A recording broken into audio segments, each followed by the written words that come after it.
பதிகம் படித்தால் குழந்தை பிறக்குமா? பதிகம் படித்தால் திருமணம் நடக்குமா? பதிகம் படித்தால் கடன் தீருமா?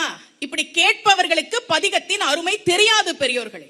சைவ சித்தாந்தம் சிவ வழிபாட்டில் பதிகம் பாடி வழிபாடு செய்வதை கடமையாக சொல்கிறது.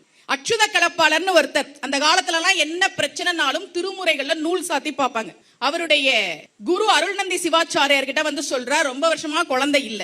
அவர் திருமுறையில் நூல் சாற்றுகிறார். வந்த பதிகம் திருவெண்காட்டு பதிகம். பேயடையா பிரிவெய்தும் பிள்ளையினோடு நினைவு ஆயினவே வரம் பெறுவார், ஐயுற வேண்டா ஒன்றும். வேயனைய தோல் உமைபங்கன் வெண்காட்டு முக்குளன் நீர் தோய்வினையார் அவர் தம்மை தோயாவாம் தீவினையே.